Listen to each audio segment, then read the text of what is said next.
What up, folks? This is your boy, the Pittsburgh Golf Hack, and today I'm going to be talking about an entirely new journey that I'm about to go on that I swore I would never go on. I've swore for the longest time that this stuff was snake oil and that I was going to stay away from it, but you know how it is when you read into things, you get sucked in. So today I'm starting my journey into speed training. So what exactly is speed training with golf? Well, to put it quite simple, what we're trying to do is we're trying to trick the brain into swinging the club that we normally swing a little bit faster. And so the easiest way I can put this in context is if you've ever watched baseball, you see the batter who's on deck, they're getting ready to come up to bat next. And you'll see that they always put some type of a weight on the baseball bat. Usually looks like a donut. They'll swing this multiple times before they get up to bat, and what they're trying to do is they're trying to trick their brain into swinging the baseball bat faster than what they normally would. And the reason is they put the heavy weight on there, the body gets used to swinging that heavy weight, then when they take it off and they go to bat, now they can swing the regular bat faster because the brain thinks that it's swinging the heavier bat. No difference in the game of golf. Essentially what we're trying to do is we're trying to train the brain into thinking it's swinging heavier clubs, and we're trying to basically overclock our internal system to swing the golf club faster. Now there are a ton of different systems that are out there right now with regards to speed training. You've got the stack, you've got the ripstick, and you've got SuperSpeed Golf. I've opted to go with the SuperSpeed Golf for several reasons. One of those reasons being with the stack system, you have to take the contraption apart and put weights on there, take them off, and it's more dynamic as you go along throughout the system. The SuperSpeed system, though, comes with 3 swing sticks, and the weights, as you can see, are affixed to the actual shaft of the club itself. So the reason I like this system is because the weights are already affixed. I can go and grab them. Yes, it might not be as dynamic as, say, the stack system, with regards to it being adaptable to how my progress is going. However, I felt that the SuperSpeed was going to be the best fit for my game. So let's jump in and let me show you a little bit about the SuperSpeed Golf and what we know so far. So as you just heard, the SuperSpeed Golf system is all about building up swing speed, which all the science is pointing that the faster we swing the club, the further the golf ball goes. As we open up the SuperSpeed Golf package here, you're going to see that there's 3 clubs, a red, a blue, and a green. This is the men's set. There are weights affixed to the ends of these clubs, a green, a blue, and the red, the green being lighter than your driver, and the red being heavier than your driver. There's not much in the way of instructions, but there is a QR code that will take you to SuperSpeed Golf's website and will get you started on level 1 training. As we go to the SuperSpeed Golf website, you'll see that there is a portal for training protocols for overspeed. That's what we're doing. There's a counterweight system, the squeeze, there's warm-up drills, and other products from SuperSpeed Golf. Today, we're going to dive into the overspeed training portion that SuperSpeed Golf has to offer. In the overspeed training portal, you're going to see an intro video to introduce you to the different levels and protocols of SuperSpeed Golf. There's also a protocol handbook and individual modules for each of the 5 levels in SuperSpeed. Opening the protocol handbook is going to take you to a document that's going to outline the protocols for all the different levels and all the safety procedures and rules of engagements, which first and foremost, we always want to start with a warm-up prior to training. That's going to help us prevent any injuries. As we move through the protocol handbook, you'll see the overspeed training cycles. First training cycle you're going to see, we're going to start off with level 1 and level 2, of which are both 5-week programs. We're going to do the exercises in each one of these levels 3 times a week for 5 weeks in each level. That's going to complete the first training cycle. Once we've completed the first training cycle, we're not going to stop. We're actually going to move into doing a maintenance, which is going to be 1 time a week. If you choose to go on to levels 3, 4, and 5, there are ramp-up periods in between those levels, as well as maintenance modes, where we're going to maintain the speed gains that we have accomplished to this point. Today, though, we're going to focus on level 1.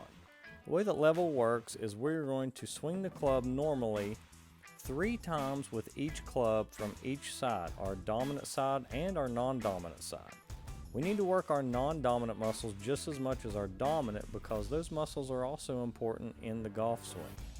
So we're going to swing each collared club 3 times from each side. Then we're going to move on to a step change, which is where we proceed to swing the club starting with both feet together, and then we step forward much like a baseball swing. We're going to do that on both sides with all 3 clubs, and then lastly we're going to move on to swinging each of the 3 clubs 3 times as hard as we can to do a max out. And that's going to end our level 1 training. Again, we're going to do this 3 times a week for 5 weeks. As we work through our different levels, there are tracking sheets for each level to track your progress. Now, in order to monitor your progress as far as how fast you're swinging, you will need a swing radar with this system. I've opted for the Swing Caddy S200 Plus. Now, you might recall I used to have the SC100. I'd done a review on that.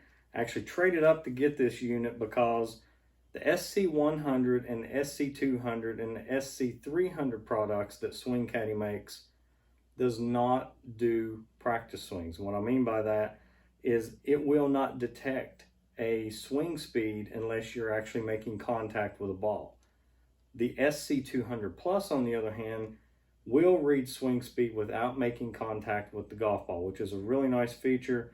Not only that, but it will actually read you audibly what your swing speed was. So this is the tool that I'm going to be using. There are several other radars that are out there. I know that I believe RIP makes a RIP radar. I also believe that there is one that's just called a swing radar, I believe.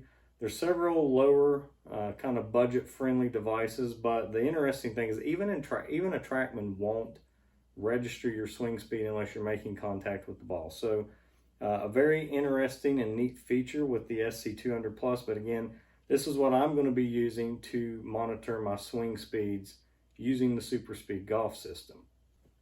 So now that we understand a little bit about what SuperSpeed Golf is, the next big question is, how does it work, right? So one thing you need to understand with speed training is there is a fitness element to this. And one of the first things that we have to start off with before we do any swing training is a dynamic warm-up.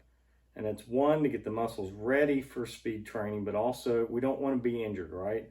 So the dynamic warm-ups that are part of this are very critical, but I also think are going to be a really good addition to my golf game, because think of all the golf courses that you go to and you don't have a driving range. How do you get your body ready to hit some golf balls? Well, the dynamic warm-ups accompanied with maybe some SuperSpeed Golf might just put us in that shape to do so. So let's follow along with me as I jump into my first level 1 training. So as I mentioned before we start any training session, we're going to start off by doing a dynamic warm-up. There's a visual guide in the warm-up page of SuperSpeed Golf that's going to tell you all the exercises you need to do, and there's also a video to help show you how to do each one of these. I highly suggest you pull up the video and watch it as you do each exercise the first time to help get yourself used to doing the routine. So we start off here by doing some ankle rocking, which is just basically getting our calves and our ankles ready for action. Next we're going to move into clock taps, which as you can see here I was not that good at starting off, but with time these will get better and it's going to help to get those hips and legs moving. Next we're going to move into torque twist, where we're again working on those hips to get them loosened up. We're going to do that from both sides. Next we'll move into hip twist, which may not look pretty, but hopefully these will get better with time as well. Single arm rows are kind of like pulling on a lawnmower pull start. They're going to help get those arms and shoulders loosened up for action. Next we're going to stay with the upper body and move into some W turns. This is an exercise that I have always done and is really good at getting that upper portion of your body loosened up. We'll next get into some club raises, which doesn't look very intense, but I will tell you this gives a very good stretch in your arms. We then get into club pushes and pulls, which looks like we're bench pressing. This again doesn't look too intensive, but it will help get a good stretch. We now get into split squats and torso turns, and again, my form with these is probably not that good. I'm a little out of shape, but over time this will get better. My form will improve, but overall I'm activating a lot of muscles in this exercise to get my body ready to swing hard. Lastly, we're going to end with some twist lunges.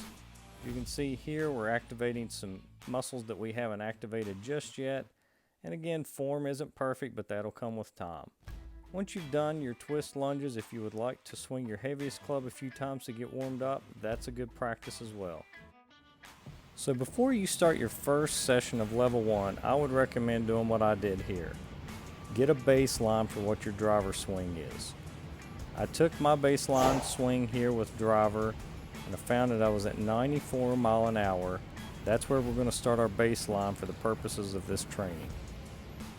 To start the level 1 training, we're going to begin with the lightest green club and take 3 swings from each side. 94.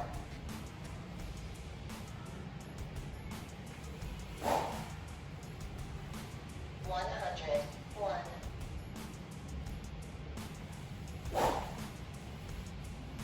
102. As you'll see here, taking swings from the opposite side is not as easy as it sounds. I looked pretty ridiculous because, well, I never swing left-handed. But this is going to activate some of those muscles that we need to learn to use in our swing.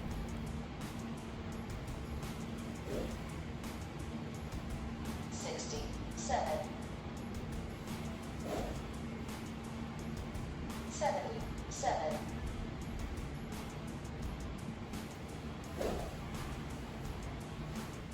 Now we move on to the blue club, 3 each side. 99.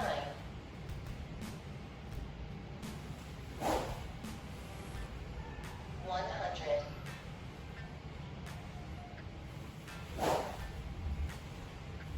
99.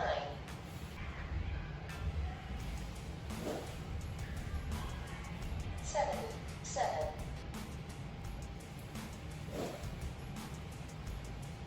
78.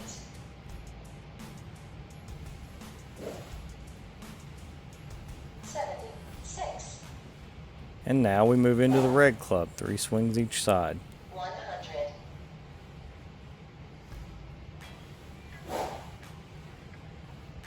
98.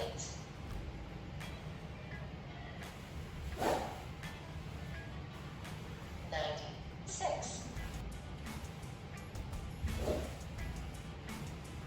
78.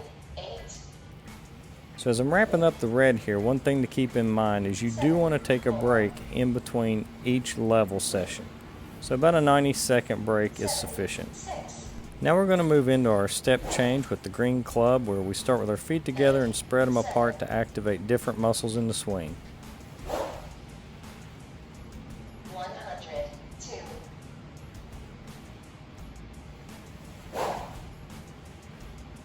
106.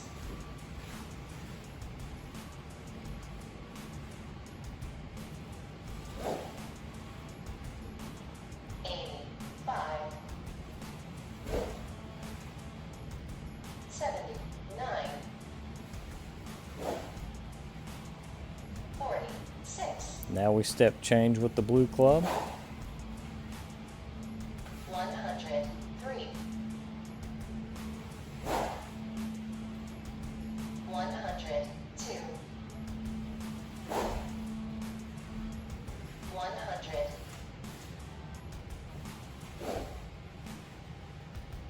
85. 39. 159. And we'll now finish off with a step change with the red club. 98.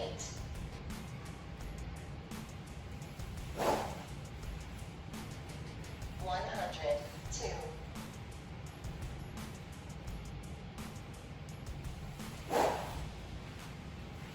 103. As you'll see here, I'm wiping the sweat away from my face. This is a much more intense workout than what you might think. 43, 85, So now that we finished with step change, now we're going to max out, swinging each club as hard as we can. 114,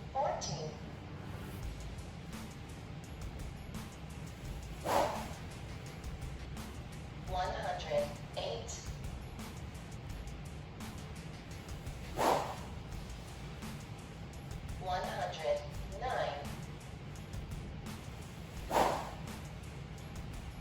109, 108, 106, 110, 105, 104. So this pretty much wraps up the first level 1 session, but I wanted to take one swing with driver to see where we were at after today. 101, So after the first level 1 training session, we definitely saw an increase in driver speed. Now granted, I wasn't hitting a ball, but it was still an improvement. Track the progress on the SuperSpeed Golf tracking sheet, and as you will see, we had speed gains with every one of the clubs. The green, the blue, and the red saw speed gains throughout the session. So is the driver speed that we had a result of the training session itself, or just the fact that we got warmed up as the session went on?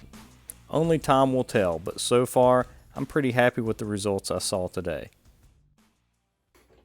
All right, folks, so hopefully you enjoyed and maybe even laughed a little bit at the Pittsburgh Golf Hack here going through the first iterations of the level 1 training. But that should give you a little bit of an idea of what the SuperSpeed Golf training looks like. As you can see, you definitely gained some stuff there from the dynamic warm-ups. The level 1 training within itself is definitely a little complex, so I can only imagine what it's going to be like as I move up through the levels. So I know the next big question all of you are asking is, so does it work? Well, we're only on about the second week of training here, and this is a 6-week program just for level 1. So the results aren't quite in yet, which means you all are going to have to stay tuned to the next episode to follow up and see, did we actually gain some swing speed off the tee with driver? Time will tell. Till the next time, Yins, get out there and hit them straight and keep on hacking.